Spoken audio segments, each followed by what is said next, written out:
SDG2 at the Hub, we really aim to make that a reality. What are some ways that you adopt the global goals in your own lifestyle?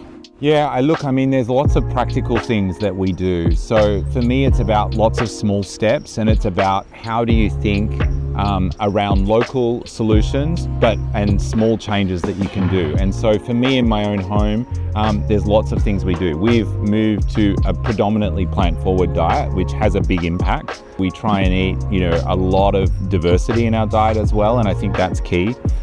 We've done simple things like change single-use plastic items to reusables. We have different ways, more containers that we've bought that we can utilize, so you're not wasting as much as you would normally.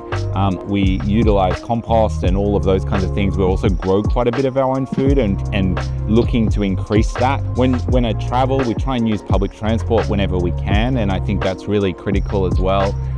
To look at how you can offset as well. So when you're traveling often on the flight thing, you can choose to offset and do those kinds of things. And so I think for me, those kinds of small changes, when they all add up, if we all start to shift the way that we do it, it really helps us to drive forward. I also think, we all have platforms, we have social media, we have ways in which we can speak out, and using our platforms to really advocate and to show people what you're doing helps to normalize that, and it helps to mean that others then go, oh, everyone does this, I should be doing it. What could I do, and how do I move forward? So I think for me, that's really critical. So moving on from that, Good Food for All, one of our other campaigns. Tell us about that. Where did it all begin? Where are we now? What's the real purpose of it? Yeah, so Good Food for All is a narrative that came together, and it was adopted by the UN Food System Summit, and also the UAE government for the Expo and a number of other things. And it really is built around this idea that good food is a foundation for everything. If you don't have good food, it's really hard to address many of the other goals. And so we have to be thinking about how is food helping us drive forward. And when you say good, it's really interesting because people sometimes go, well, what is good food? Define it for me. Yeah. And we say, well, good food is food that's good for people, for the planet. It's food that's diverse and where people have choices.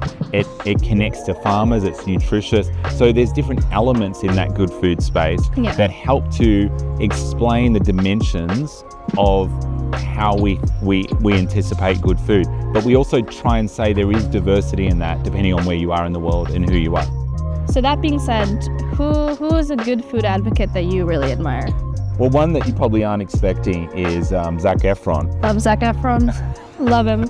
Ever since I was about 9 years old.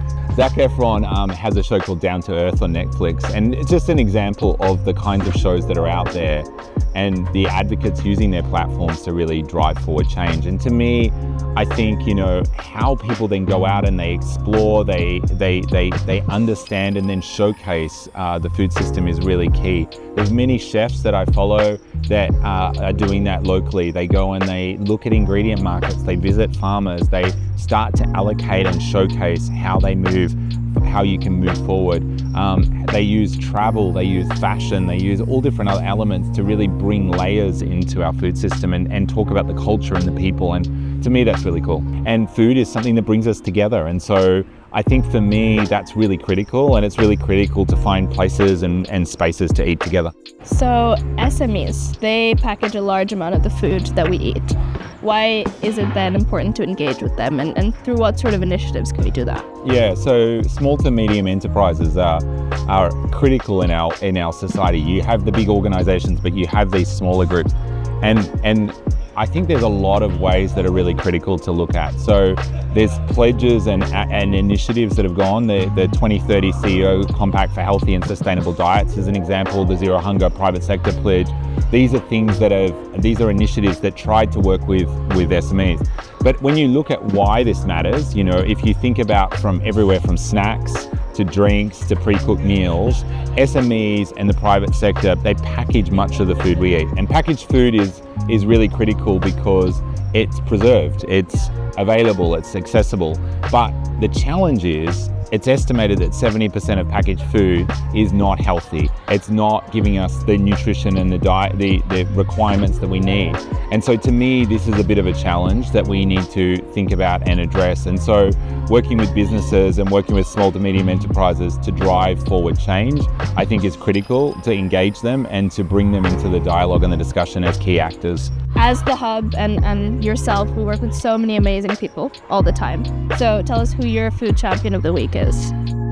Yeah, so my food champion of the week this week is the Food and Agriculture Organization. The Food and Agriculture Organization is a specialized agency of the United Nations that leads efforts to really look at how do we defeat hunger and malnutrition.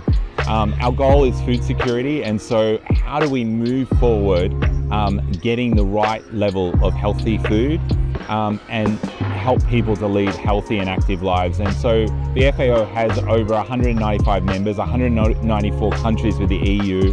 It works in over 130 of those countries, and it's a critical actor in really delivering and driving forward good food for all. So big shout out to the FAO and the amazing staff and team and work that they do.